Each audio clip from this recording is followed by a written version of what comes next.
ओम शांति। 4 फरवरी 2021 की प्रातः मुरली बाप दादा की साकार महावाक्य है।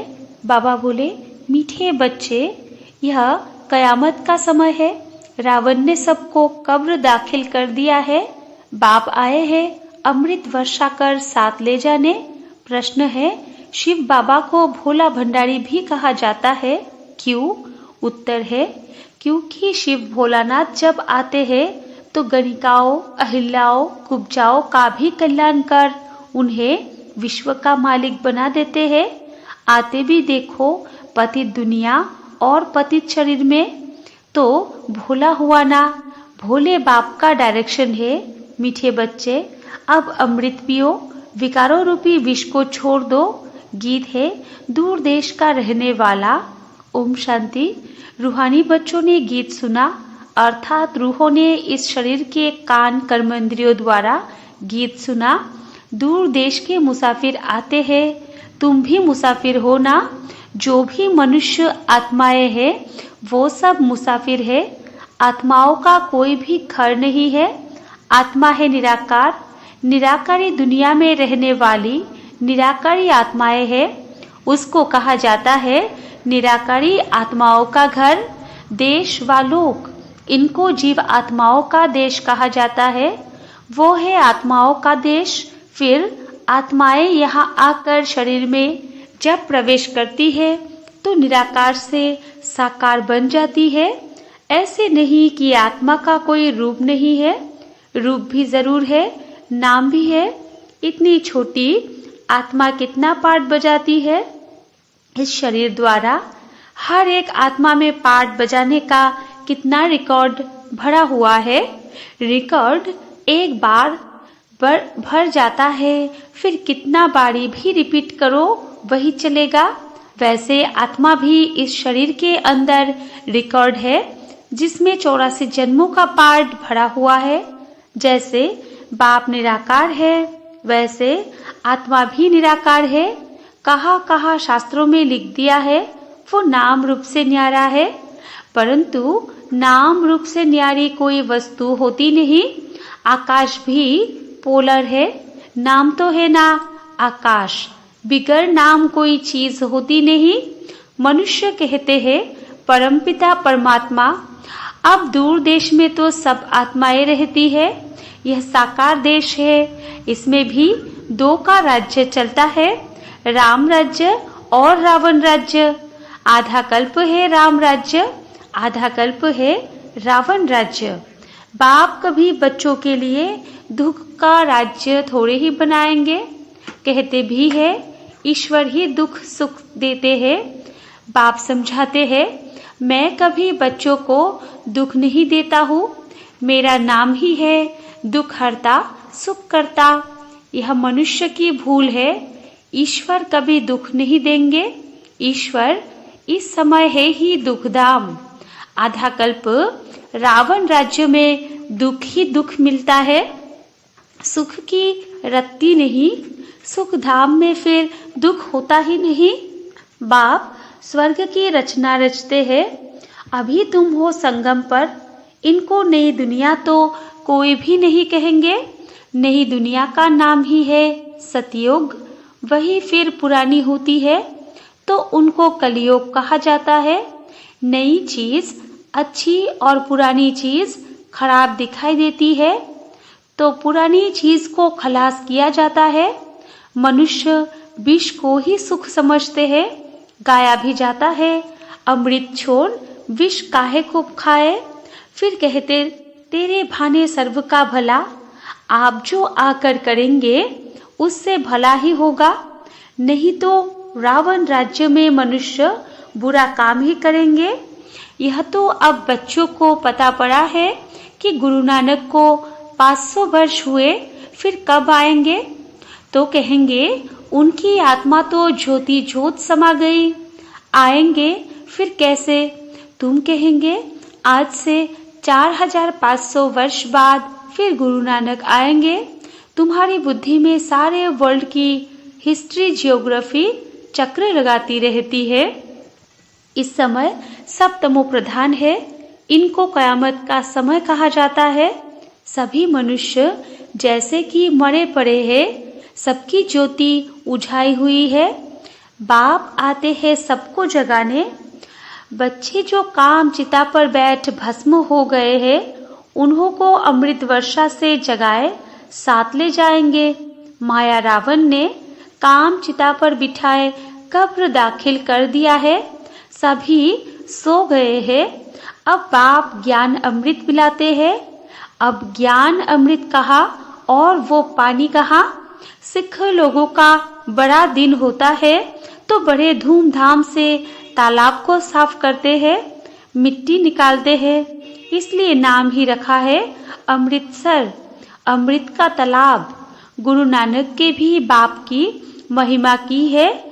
खुद कहते एक ओंकार सतनाम, वो सदैव चल सच, वो सदैव सच बोलने वाला है। सत्यनारायण की कथा है ना।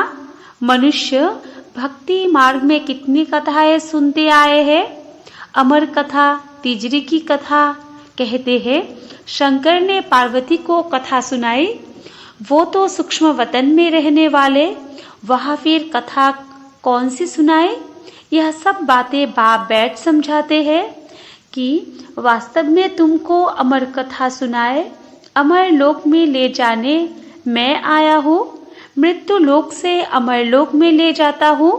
बाकी सूक्ष्म वतन में पार्वती ने क्या दोष किया जो उनको अमर कथा सुनाएंगे। शास्त्रों में तो अनेक कथाएं लिख दी है। सत्यनारायण की सच्ची कथा तो है नहीं। तुमने कितनी सत्यनारायण की कथाएं सुनी होंगी। फिर सत्यनारायण कोई बनते हैं क्या और ही गिरते जाते हैं। अभी तुम समझते हो हम नर से नारायण, नारी से लक्ष्मी बनते हैं। यह है अमर लोक में जाने के लिए सच्ची सत्यनारायण की कथा, तिजरी की कथा। तुम आत्माओं को ज्ञान का तीसरा नेत्र मिला है। बाप समझाते हैं तुम ही गुलगुल पूज्य थे, फिर 84 जन्म के बाद तुम ही पुजारी बने हो। इसलिए गाया हुआ है आप ही पूज्य, आप ही पुजारी। बाप कहते हैं मैं तो सदैव पूज्य हूँ, तुमको आकर पुजारी से पूज्य बनाता हूँ। यह है पतित दुनिया। सतयुग में पूज्य पावन मनुष्य, इस समय है पुजारी पतित मनुष्य। साधु संत गाते रहते हैं पतित पावन सीताराम। यह अक्षर है राइट, सब सीताएं ब्राइड्स है। कहते हैं हे राम आकर हमको पावन बनाओ। सब भक्तियाँ पुकारती है, आत्मा पुकारती है हे राम। गांधी जी भी गीता सुनाकर पूरी करते थे तो कहते थे हे पतित पावन सीताराम। अभी तुम जानते हो गीता कोई कृष्ण ने नहीं सुनाई है। बाबा कहते हैं ओपिनियन लेते रहो कि ईश्वर सर्वव्यापी नहीं है। गीता का भगवान शिव है न कि कृष्ण। पहले तो पूछो गीता का भगवान किसको कहा जाता है। भगवान निराकार को कहेंगे व साकार को। कृष्ण तो है साकार, शिव है निराकार। वो सिर्फ इस तन का लोन लेते हैं, बाकी माता के गर्भ से जन्म नहीं लेते हैं। शिव को शरीर है नहीं। यहाँ इस मनुष्य लोक में स्थूल शरीर है। बाप आकर सच्ची सत्यनारायण की कथा सुनाते हैं। बाप की महिमा है पतित पावन, सर्व का सद्गति दाता, सर्व का लिबरेटर, दुख हरता, सुख करता। अच्छा सुख कहाँ होता है। यह नहीं हो सकता। सुख मिलेगा दूसरे जन्म में, जब पुरानी दुनिया खत्म हो और स्वर्ग की स्थापना हो जाएगी। अच्छा लिबरेट किससे करते हैं। रावण के दुख से। यह तो दुखधाम है ना। अच्छा फिर गाइड भी बनते हैं। यह शरीर तो यहाँ खत्म हो जाते हैं, बाकी आत्माओं को ले जाते हैं। पहले साजन फिर सजनी जाती है। वो है अविनाशी सलोना साजन, सबको दुख से छुड़ाए, पवित्र बनाए, घर ले जाते हैं। शादी कर जब आते हैं तो पहले होता है घोट माना पति, पिछाड़ी में ब्राइड माना पत्नी, रहती है, फिर बारात होती है। अब तुम्हारी माला भी ऐसी है। ऊपर में शिव बाबा फूल, उसे नमस्कार करेंगे। फिर योगलदाना, ब्रह्मा सरस्वती, फिर हो तुम जो बाबा के मददगार बनते हो। फूल शिव बाबा की याद से ही सूर्यवंशी विष्णु की माला बने हो। ब्रह्मा सरस्वती सो लक्ष्मी नारायण बनते हो। लक्ष्मी नारायण सो ब्रह्मा सरस्वती बनते हैं। इन्होंने मेहनत की है तब पूजे जाते हैं। कोई को पता नहीं है माला क्या चीज है, ऐसे ही माला फेरते रहते हैं। 16,108 की भी माला होती है, बड़े बड़े मंदिरों में रखी होती है। फिर कोई कहाँ से खींचेंगे। बाबा बॉम्बे में लक्ष्मी नारायण के मंदिर में जाते थे, माला जाकर फेरते थे, राम राम जपते थे, क्योंकि फूल एक ही बाप है ना, फूल को ही राम राम कहते हैं। फिर सारी माला पर माथा टेकते हैं। ज्ञान कुछ भी नहीं।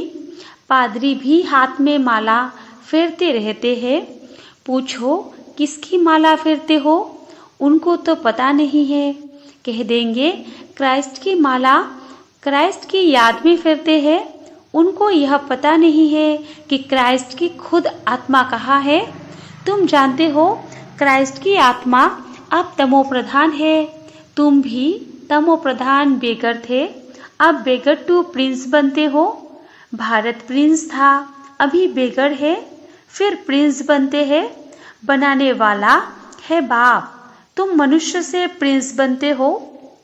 एक प्रिंस कॉलेज भी था, जहाँ प्रिंस प्रिंसेस जाकर पढ़ते थे। तुम यहाँ पढ़कर 21 जन्मों के लिए स्वर्ग में प्रिंस प्रिंसेस बनते हो। यह श्री कृष्ण प्रिंस है ना, उनके 84 जन्मों की कहानी लिखी हुई है। मनुष्य क्या जाने, यह बातें सिर्फ तुम जानते हो। भगवानुवाच, वो सबका फादर है। तुम गॉड फादर से सुनते हो, जो स्वर्ग की स्थापना करते हैं। उसे कहा ही जाता है सचखंड। यह है झूठखंड। सचखंड तो बाप स्थापन करेंगे, झूठखंड रावण स्थापन करते हैं। रावण का रूप बनाते हैं, अर्थ कुछ नहीं समझते हैं। किसको भी पता नहीं है कि आखिर भी रावण है कौन, जिसको मारते हैं फिर जिंदा हो जाता है। वास्तव में 5 विकार स्त्री के, 5 विकार पुरुष के, इनको कहा जाता है रावण। उनको मारते हैं, रावण को मारकर फिर सोना लूटते हैं। तुम बच्चे जानते हो यह है कांटों का जंगल। बॉम्बे में बबुलनाथ का भी मंदिर है। बाप आकर कांटों को फूल बनाते हैं। सब एक दो को कांटा लगाते हैं, अर्थात काम कटारी चलाते रहते हैं, इसलिए इनको कांटों का जंगल कहा जाता है। सतयुग को गार्डन ऑफ अल्लाह कहा जाता है। वही फ्लावर्स कांटे बनते हैं, फिर कांटों से फूल बनते हैं। अभी तुम 5 विकारों पर जीत पाते हो। इस रावण राज्य का विनाश तो होना ही है। आखिर बड़ी लड़ाई भी होगी, सच्चा दशहरा भी होना है।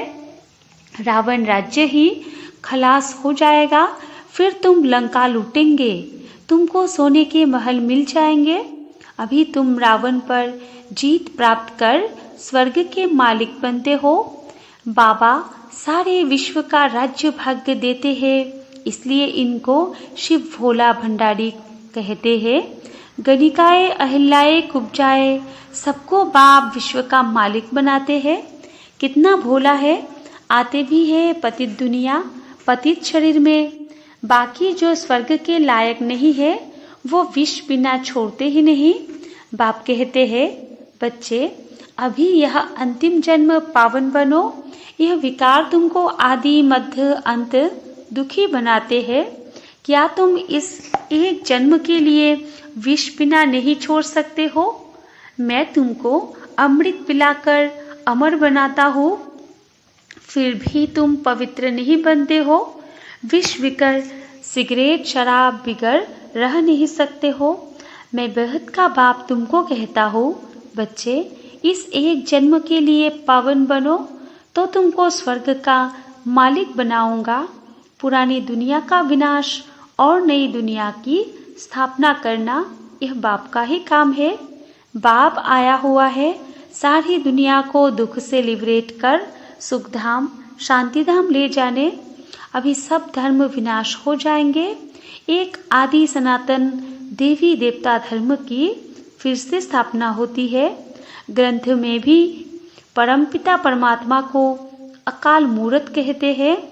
बाप है महाकाल, कालों का काल। वो काल तो एक दो को ले जाएंगे, मैं तो सभी आत्माओं को ले जाऊंगा, इसलिए महाकाल कहते हैं। बाप आकर तुम बच्चों को कितना समझदार बनाते हैं। अच्छा, मीठे मीठे सिकिलधे बच्चों प्रति माता पिता बाप दादा का याद प्यार और गुड मॉर्निंग। रूहानी बाप की रूहानी बच्चों को नमस्ते, और हम रूहानी बच्चों की रूहानी माता पिता बाप दादा को भी याद प्यार गुड मॉर्निंग और नमस्ते नमस्ते नमस्ते। धारणा के लिए मुख्य सार 1 नंबर पॉइंट है, इस अंतिम जन्म में विष को त्याग अमृत पीना और पिलाना है, पावन बनना है, कांटों को फूल बनाने की सेवा करनी है। 2 नंबर पॉइंट है, विष्णु के गले की माला का दाना बनने के लिए बाप की याद में रहना है। पूरा पूरा मददगार बन बाप समान दुख हरता बनना है। और वरदान है, ड्रामा की ढाल को सामने रख खुशी की खुराक खाने वाले सदा शक्तिशाली भव। विस्तार है, खुशी रूपी भोजन आत्मा को शक्तिशाली बना देता है। कहते भी है, खुशी जैसी खुराक नहीं। इसके लिए ड्रामा की ढाल को अच्छी तरह से कार्य में लगाओ।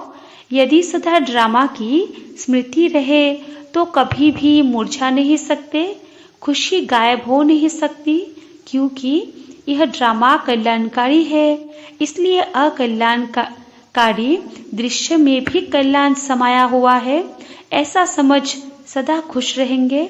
स्लोगन है, पर चिंतन और प्रदर्शन की धूल से दूर रहने वाले ही सच्चे अमूल्य हीरे हैं।